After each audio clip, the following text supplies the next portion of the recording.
Welcome to the Slop Farm. Enjoy the video. You start by confirming basics and jumping straight into settings. You don't need to reinstall anything. Open Settings and search Accessibility or Apps and Notifications to find voice assistants. Tap the likely candidates like Google Assistant or Voice Access to inspect their status. Once done, note whether the assistant is set as default or enabled by accessibility permission. This step matters because disabling the wrong toggle can leave voice features active. Make sure you identify the exact app name before changing permissions or defaults. Now proceed to disable and revoke.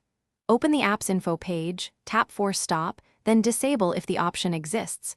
That prevents it from restarting.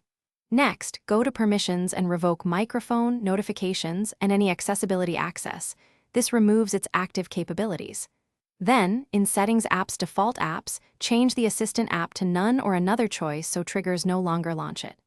Once you've done this, the Assistant should be inert. Keep the phone in hand to confirm through a quick test, like the wake phrase or long press home. Finish by removing or locking the Assistant. If the app is removable, uninstall it or uninstall updates to restore factory version and then disable. If it's a system app, leave it disabled. Restart the phone to finalize changes and test common triggers like the wake phrase or long press the Assistant button. If the Assistant still appears, re-enable briefly to check permissions and defaults you may have missed. Then revoke them and disable again. Clearing app cache and data often resolves stuck behaviors, so use that as a key troubleshooting tip.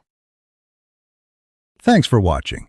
Consider subscribing if we helped you today.